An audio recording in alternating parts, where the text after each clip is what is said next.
ಸಣ್ಣ ನೀರಾವರಿ ಮತ್ತು ವಿಜ್ಞಾನ ತಂತ್ರಜ್ಞಾನ ಇಲಾಖೆ ಗೆನೆಸ್ ಬೋಸರಾಜು ಅವರಿಗೆ ವಯಸ್ಸಾಗಿದೆ, ಅರಿವು ಮರುವಾಗಿದೆ ಎಂದು ಕೆಆರ್ಎಸ್ ರಾಯಚೂರು ಜಿಲ್ಲಾಧ್ಯಕ್ಷ ಅಶೋಕ್ ನೀಲಗಲ್ ಗಂಭೀರವಾಗಿ ಆರೋಪಿಸಿದ್ದಾರೆ. ರಾಯಚೂರು ಜಿಲ್ಲೆಯ ಮಾನ್ವಿ ಪಟ್ಟಣದ ಪ್ರವಾಸಿ ಮಂದಿರದಲ್ಲಿ ಸುದ್ದಿಗೋಷ್ಠಿಯಲ್ಲಿ ಮಾತನಾಡಿ, ಸಿರವಾರ ಪಟ್ಟಣದ ರಸ್ತೆ ಅಭಿವೃದ್ಧಿ ಸಂಬಂಧವಾಗಿ ಸಚಿವ ಬೋಸರಾಜ್ ಕೆಲ ದಿನಗಳ ಹಿಂದೆ ಭೇಟಿ ಕೊಟ್ಟಿದ್ರು. ಆದರೆ ನಮ್ಮ ಕೆಆರ್ಎಸ್ ಪದಾಧಿಕಾರಿಗಳು ಸರಿಯಾಗಿ ಕ್ರಮಬದ್ಧವಾಗಿ ನಡೆದಿಲ್ಲ ಎಂದಾಗ ಇದನ್ನು ಕೇಳೋಕೆ ನೀವ್ಯಾರು ಎಂದು ಕೆಆರ್ಎಸ್ ಹುಲಿಗೆಪ್ಪ ಮತ್ತು ಹನುಮಂತ ಕುಂಬಾರನಿಗೆ ನಿಂದನೆ ಜೊತೆಗೆ ಪ್ರಕರಣ ದಾಖಲಿಸಿ ಎಂದು ಸಚಿವ ಬೋಸರಾಜು ದರ್ಪ ಮೆರೆಯುತ್ತಿದ್ದಾರೆಂದು ಕಿಡಿಕಾರಿದರು. ಸಚಿವ ಬೋಸರಾಜು ಪ್ರಮಾಣ ವಚನ ಸ್ವೀಕರಿಸುವಾಗ ಜನರೊಂದಿಗೆ ಕಾಯ ವಾಚ ಮನಸ್ಸಿನಿಂದ ನಡೆದುಕೊಳ್ಳುತ್ತೇನೆಂದು ಪ್ರಮಾಣ ವಚನ ಮಾಡಿ ಜನಪ್ರತಿನಿಧಿ ಕಾಯ್ದೆಯನ್ನು ಉಲ್ಲಂಘಿಸಿದ್ದರಿಂದ ಮುಖ್ಯಮಂತ್ರಿ ಸಿದ್ದರಾಮಯ್ಯ ಅವರು ರಾಜೀನಾಮೆ ಪಡೆಯಬೇಕೆಂದು ಒತ್ತಾಯಿಸಿದರು.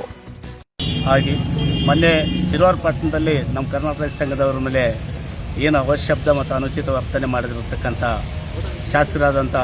ಶಾಸಕರು ಮತ್ತು ಸಚಿವರಾದಂಥ ಎನ್.ಎಸ್. ಬೋಸರಾಜ್ ಅವರಿಗೆ ಮಾಡಿದ ವರ್ತನೆ ಖಂಡಿಸಿ ಇವತ್ತು ಏನು ಕಾಮಗಾರಿ ವೀಕ್ಷಣೆಗೆ ಬಂದಿದ್ದರು, ಆ ಕಾಮಗಾರಿ ನಡೀತಕ್ಕಂಥ ಕಾಮಗಾರಿಯಲ್ಲಿ ಸುಮಾರು ಸೆಂಟ್ರಲ್ಲಿಂದ 70 ಫೀಟು ಮಾಡಬೇಕಂತ ಕೇಳಿಸಿ ಆದೇಶ ಇದ್ದರೂ ಕೂಡ 50 ಫೀಟು ಅದು ನೋಟಿಫಿಕೇಶನ್ ಆಗಿದೆ. 50 ಫೀಟ್ ಆಗಿದ್ದರೂ ಕೂಡ ಇವರು ಮತ್ತು ವರ್ತಕರಿಂದ ಮತ್ತು ಅಲ್ಲಿರ್ತಕ್ಕಂಥ ಮಳಿಗೆ ಅವರಿಂದ ಇವರು ಮಾತಾಡಿ ಮೀಟಿಂಗ್ ಮಾಡ್ಕೇಸಿ 50 ಫೀಟ್ ಅಲ್ಲದೆ ಕೇವಲ 30 ಫೀಟಿಗೆ ಇವತ್ತು ಕಾಮಗಾರಿ ನಡೆಸ್ತಾ ಇದ್ದಾರೆ. ಕಾಮಗಾರಿ ನಡೆಸ್ತಿರ್ತಕ್ಕಂಥ ನಾವು ನಮ್ಮ ಸಂಘದಿಂದ ಸುಮಾರು 3 ತಿಂಗಳಿಂದ ಹೋರಾಟನ ಹಮ್ಮಿಕೊಂಡಿದೆ. ಏನು 50 ಫೀಟ್ ಇದೆ ನೋಟಿಫಿಕೇಶನ್ ಪ್ರಕಾರ ಕಾಮಗಾರಿ ಮಾಡಬೇಕಂತೇಳಿ ನಾವು 3 ತಿಂಗಳಿಂದ ನಮ್ಮ ಸಂಘಟನೆ ಹೋರಾಟಕ್ಕೆ ಹಮ್ಮಿಕೊಂಡಿತ್ತು. ಮನವಿ ಪತ್ರ ಕೊಟ್ಟಿದೆ, ಜಿಲ್ಲಾಧಿಕಾರಿಗಳಿಗೆ ಕೊಟ್ಟಿದೆ.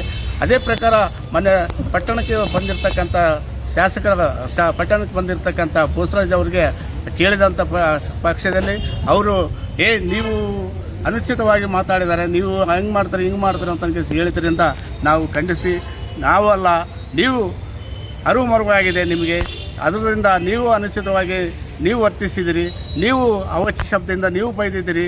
ನಿಮಗೆ ಏನಿದೆಯಲ್ಲ,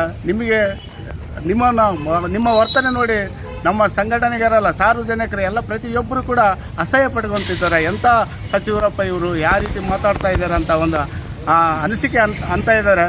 ಆದ್ದರಿಂದ ನೀವು ನಿಮ್ಮ ವರ್ತನೆಯನ್ನು ಸರಿಪಡಿಸಬೇಕು ಹೊರತು ಇನ್ನು ಮುಂದೆ ನೀವು ಬಹಿರಂಗವಾಗಿ ಕ್ಷಮೆ ಕೇಳದೇ ಇದ್ದಲ್ಲಿ ನಮ್ಮ ಸಂಘಟನೆಯಿಂದ ಹೋರಾಟ ಹಮ್ಮಿಕೊಳ್ತೀವಿ. ಸಂಪೂರ್ಣವಾಗಿ ನೀವು ಕ್ಷಮಾಪಣೆ ಕೇಳಬೇಕು. ಮತ್ತು ಅಲ್ಲಿವರೆಗೂ ಏನು ಬಾಲಾಜಿ ಕನ್ಸ್ಟ್ರಕ್ಷನ್ ಗುತ್ತೇದಾರ ಇದನ್ನಲ್ಲ, ಅವನಿಗೆ ಕೆಲಸ ಕಾಮಗಾರಿ ನಿಂದಿರಿಸಬೇಕು. ಸಂಪೂರ್ಣ 50 ಫೀಟ್ ಮಾಡೋದಾದರೆ ಮಾಡಬೇಕು, ಇಲ್ಲದಪ್ಪ ಅಂದರೆ ಸಂಪೂರ್ಣ ನಿಲ್ಲಬೇಕು. ನಿಲ್ಲದೇ ಇದ್ದಲ್ಲಿ ನಾವು ಹೋರಾಟನ ಹಮ್ಮಿಕೊಳ್ತೀವಿ ಅಂತೇಳಿ ಈ ಸಂದರ್ಭದಲ್ಲಿ ಹೇಳ್ತೀವಿ.